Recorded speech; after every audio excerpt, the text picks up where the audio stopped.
Into week 2 of the Rugby Championship, and two main questions for today's video. A, how do the Springboks respond to that defeat? A historic one in many occasions, and one that I think stunned the Springboks. Certainly the fans at Ellis Park seemed pretty stunned.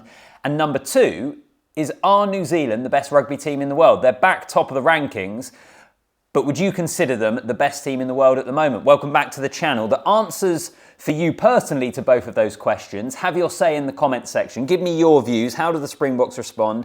Are the All Blacks the best team in the world? And whilst you're here, like the video, and I would absolutely love it if you hit that subscribe button. Subscribe to the channel. So, welcome back. I've been thinking about that game between Australia and South Africa at the weekend so much. It was a ridiculously good test match. I already know that when I get to the end of the year, and I keep a running tally of matches that are some of the best games of the year throughout the calendar year, that I'm going to do a video at the end of the season, best games of the year, I know that that one is going to be up there because it was just sensational. Historic, as I've mentioned, first Wallabies win at Ellis Park in 60 odd years, first win in South Africa for over a decade as well. So much amazing stuff about how it panned out, but an absolute sickener for the Springboks. And I've been thinking about what went wrong from a South African point of view. What went wrong for a team that has done pretty much everything that you could ask them to do since Rassie Erasmus came in 2018? What went wrong for that team of such experience, of such quality, of such pedigree, that have a track record of winning the biggest games and often winning them by a tight margin, being able to get themselves over the line? What happened for them not to be able to see out a 22-0 lead after 17 minutes? Because they still have the players in that team. They still had leaders. They still had experience. You look at the team on paper, there's bags of quality there and players that have been there and done it. But particularly in that second half, it looked like they had a total loss of control or command. And a big part of that is credit to Australia. I thought you saw the strengths of that Wallabies team come to the fore. At the breakdown, they were excellent. They held on at the set piece for a lot of the game. It was kind of ropey at times, but they held on in that area. And then when they did get space, I thought James O'Connor started orchestrating things brilliantly in the second half. And the athletes they have in terms of Dylan Peach, Max Jorgensen, Tom Wright, Sualihi got his first international try. The athletes in that backline were able to do the business later on as the game broke up. So Australia were fantastic, but what went wrong for the Springboks, and why did they lose such control over the game? Now, their discipline definitely let them down. Sure, some of those calls could have possibly gone either way, but that wasn't the reason they lost the game. They weren't done by the officials here, but they lost their discipline. I think they probably went away from what makes them such a good team. They were trying things that weren't on. They lost control of the game and they couldn't wrestle it back. And that perhaps for me was the biggest shock really upon reflection. Because even when Australia took the lead and had mounted this incredible comeback, there's still probably a part of me that felt like the Springboks will have enough here. They will find another gear. They will get something going in this second half, and they'll score again, and they'll win a narrow game. Because we've seen them do that so often in tight matches, World Cup quarterfinal, semi-final, final, 1-point victories. But it didn't happen here.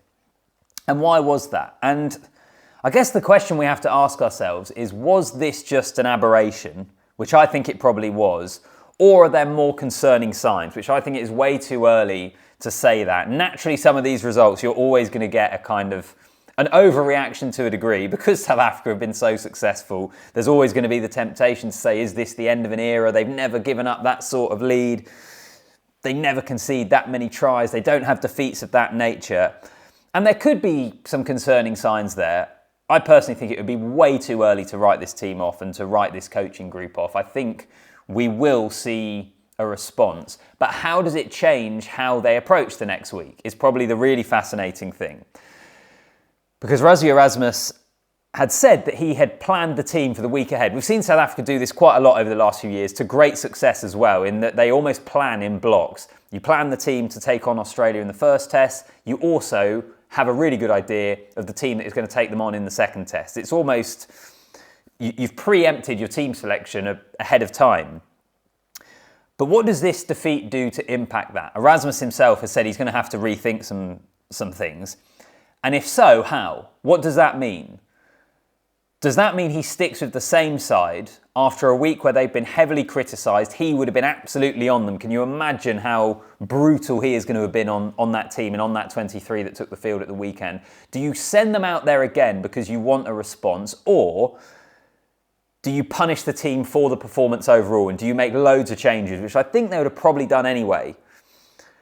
I'm really intrigued by the South African team selection. And I think in particular, because I mentioned this is something they've been doing for a little while in terms of how they operate their team and go from week to week and pre-plan some of the selections. As far as I can remember, this is the first time it's backfired in this sort of way, or maybe not backfired, but it's the first time that they have had a result of that magnitude, of that sort of blow. So how do they respond off the back of it? Usually when they do this and when they name their team like this, it works pretty well. They rotate, they have good players coming in. Yes, they sometimes lose games, but not of that nature. So how does it impact it? And one thing I have been considering, is there anyone, Springbok fans, give me your view on this, anyone on Saturday that has done irreparable damage to their reputations at international level? That seems like an overreaction. The reason I ask is I still remember England, Japan under Eddie Jones, can't remember the year exactly, but it must have been, I don't know, 2016 or 2017, something like that.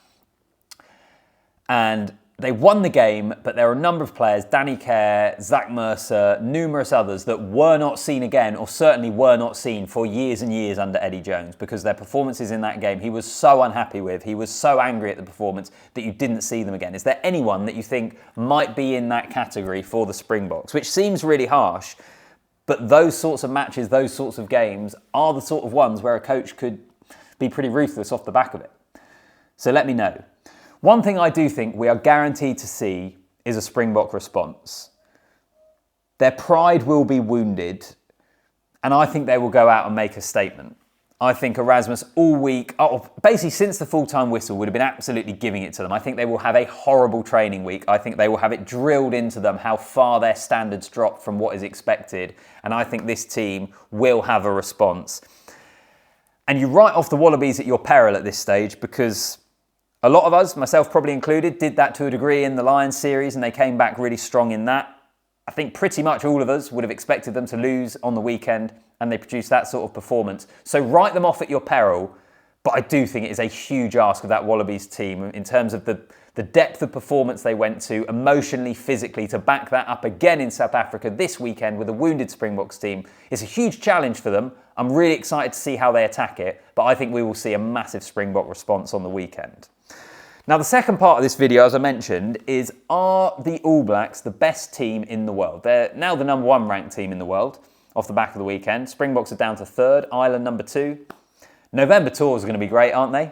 With all these teams facing each other. And also I think Australia are still 6th, England are currently 5th. That's the first game for both of those teams in November. So that's going to be really intriguing.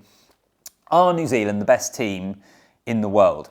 I think all of us at times probably take the world rankings with a bit of a pinch of salt. They're not always the best reflection of who the best team is. It's kind of a guide, I think, more than an absolute definitive answer. And I think All Blacks fans can let me know here. I still think that New Zealand won't consider themselves the best team in the world until they've won this Rugby Championship and beaten Springboks along the way. Defending world champions, winning the Rugby Championship last year. I think New Zealand will want that on their resume, to have beaten them and to have regained the Rugby Championship before they would fully consider themselves as the absolute best team in the world.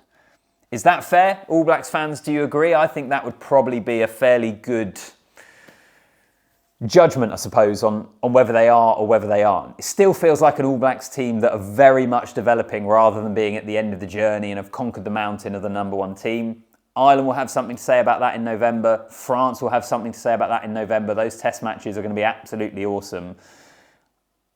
I think it's still up in the air. What do you think? Let me know in the comments down below. Like the video as well, hit that subscribe button, and I'll see you in the next one.